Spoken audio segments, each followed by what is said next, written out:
Chapter 24. Vincent Hawke, best friend since the fourth grade, might as well have stuck a knife into my heart.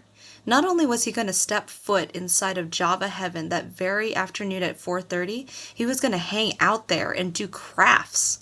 So what if we were going to close our coffee house? He didn't know that. So what if Java Heaven wasn't going to be our competitor anymore? I'd still hate that place, and I'd still expect my friends not to be one of their customers. It's not a lot to ask. It's not like you can't buy coffee everywhere these days. Tell your parents and friends to buy Vincent mochas, because 10% goes back to the Nordby swim team, Heidi said, still standing at the microphone. Then she punched the air. Go, Nordby Otters! He broke his promise because of her. So what if she was cute and could swim? How could he stand all that perkiness? How could everything have changed so much in one short week? If I wished for it all to go away, would everything go back to normal? Maybe that's what I most desired. Heidi bounded back to the bleachers and sat next to Vincent. She was about to plant a kiss on his cheek, but he stopped her and said something. She frowned and said something back. He turned away. What have we here? Trouble in paradise? I savored the moment. While I avoided Vincent on the way out of the gym, Elizabeth avoided Face. I took a moment to call my grandmother. You should see all the flowers. It looks like someone died, she said, her words a bit slurred. She was probably on pain medication. Vincent and his father sent a lovely bouquet. The boys came in. I haven't seen Irmgard, though, poor thing. She's probably upset about having to find another job. How are you feeling? I asked. Don't worry about me. Did you talk to Mr. Darling yet? No, I'm going to do it after school. Good. Tell him that we'll discuss the details when I'm discharged. Grandma, now, Katrina, don't try to change my mind. There's more to this than you realize. It's time to move on. Mr. Prince had shoved an envelope into my locker. Katrina, here are the results of your aptitude tests. Come in to discuss. I stuffed it into my backpack. If I went to his office, he'd ask about my checklist, which, except for Elizabeth's additions, I had neglected to fill out. I didn't have anything to put on it, except maybe owner of the world's most famous cat, or ex-friend of Nordby's hometown hero. I know what would look really good on the list. Dating an angel. We had a substitute in world mythology, and she sent us to the library. The librarian cornered Vincent, asking him all sorts of questions about his scholarship. I found an empty aisle at the back and sat on the floor. Maybe I could pass the entire class without having to talk to him. I didn't want to hear his excuse for breaking his promise. He'd say something like, "You're not the boss of me," and I'd say something like, "Oh yeah, well, whatever," and it would slide downhill from there. Elliot wandered into my sanctuary. This is the business/technology section, he informed me, as if I might be lost. Yeah, I know. Maybe I like technology. I pulled a book off the shelf and pretended to read it. Elliot shrugged, then chose a book and sat on the floor. I liked your story about the potato farmer. He cleaned his glasses with his striped rugby shirt. Though I didn't understand the ending. The girl's neighbor bought a new tractor and updated his potato packaging. But why did the girl give up? I'm sure there were ways she could have competed. I looked up from my fake reading. Huh? She could have done a marketing survey to find out what types of potatoes the customers preferred. She could have researched the latest hybrids to find higher-yielding potatoes, giving her an advantage at market. There are small business loans, and... It doesn't matter, Elliot. It was just a stupid story. Okay. He put on his glasses. Hey, can I ask your opinion? I'd never had a real conversation with Elliot, even though we'd been in school together forever. He was on the small side, as if puberty hadn't quite caught up with him. He seemed perfectly nice, and since my pool of friends had dwindled down to one, I figured it would be a good idea to start talking to more people. Sure, ask away. He pulled out a familiar piece of paper and scooted closer. Have you filled yours out? Not really.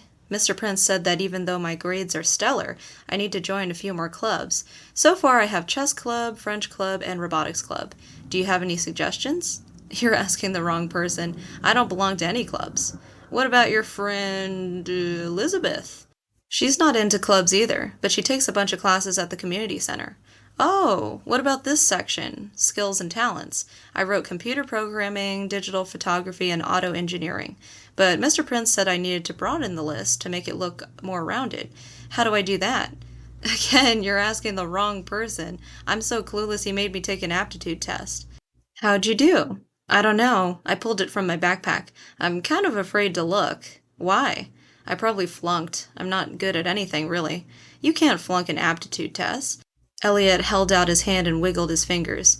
Might as well find out. I handed over the results. He slid his thumb under the flap and opened the envelope. Results for Katrina Svensson, entrepreneurial profile. He read, "Wow, that's great. Entrepreneurial? That means you'd be good at starting your own business." I knew what entrepreneurial meant. What I didn't know was how that related to me. Had Mr. Prince given me the wrong results? Elliot continued to read. Entrepreneurs possess the following characteristics. They are creative problem solvers. They have the ability to see possibility. They can make independent decisions, and they inspire, persuade, and motivate others. I took the paper and turned it over to see if someone else's name was on it. It had to be a mistake. "What classes does Elizabeth take?" he asked. "Maybe I should sign up for one of those." "She'd be happy to tell you about her classes. Just ask her." Elliot's cheeks erupted like little cherry tomatoes. He opened his book. "Well, I got some research to do." He lay on his back and started reading.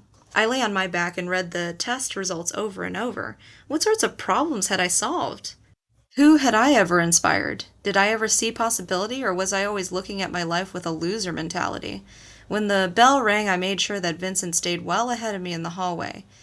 Between second and third period, I ducked into the bathroom to avoid Heidi, and at lunch I had to take the long way to the parking lot to avoid Vincent again. Elizabeth had beat me to the car. As soon as I shut the passenger door, she burst into tears. "He said no." "I don't believe it. He said he had something else to do that night." "Like what? Everyone goes to the Solstice Festival." "He's probably going. He just doesn't want to go with me." Her nose started to run. "I don't blame him. I'm fat and ugly. Who wants to go out with this?" She swept her hands over her purple coat and checkered pants. She threw her lunch bag into the back seat. "I'm not going to eat for a month." "He's a jerk," I said. I had forgotten to pack a lunch, so I grabbed an apple from Elizabeth's bag and then let loose a flood of unhappiness. They're all jerks. They want perfect girls. Perfect, sporty, perky girls. And when they get those girls, they forget about their friends. Okay, so maybe he didn't hold that cup on purpose during his television interview, and maybe it wasn't his fault that Mr. Darling named a drink after him, but he promised he'd never go to Java Heaven, and now he's going. Heidi's totally brainwashed him against me. It's all her fault. She's doing this on purpose. She's so mean. I tore into the apple's flesh. Elizabeth wiped her eyes, leaving a smear of mascara on her sleeve. Before I could spew any more unhappiness, she said, "I'm going to be totally honest, and I don't want you to get mad." "What?" She took a big breath. "Heidi's dad's a real jerk. No argument there. But I've never seen Heidi act like a jerk. Sure, she's an overachiever and totally annoying, but she's not mean to people." I almost choked. "I can't believe you're saying this. I thought you hated her as much as I do." "I don't hate her. I don't like her because I know she stresses you out, and she's just not the type of person I would want to hang out with. I'd always felt like a total failure around her." "Oh, gee, thanks." "You know what I mean." "No, I don't. You like hanging out with me because I have no goals, because I don't do anything, because you don't feel like a failure around me?" "Of course not. Geez, I hang out with you because you're my friend and I love you." "But you've decided to hate Heidi simply based on what her dad does for a living." "So?" Elizabeth reached into her lunch and unwrapped her sandwich. "I don't think you're pissed at Heidi because of her dad's coffeehouse. I think it has to do with Vincent. I think you should just admit you're in love with him." "What?" A piece of apple flew from my mouth. "I'm not in love with Vincent." "It sure seems like you are." "What are you talking about?" "Yes, he's a total idiot for agreeing to go inside Java Heaven to make snowflakes. That's wrong. And we should give him the silent treatment, but nothing. I don't love him." We sat in silence for a while. I stared out the window. How could she think such a thing? Was everything and everyone against me? And that's when they walked by, just like before. Vincent and Heidi in their matching swim team sweatshirts, but this time he wasn't just touching her arm. He was holding her hand, their morning argument long forgotten. I started to cry. Elizabeth slammed her hand on the steering wheel. "I knew it!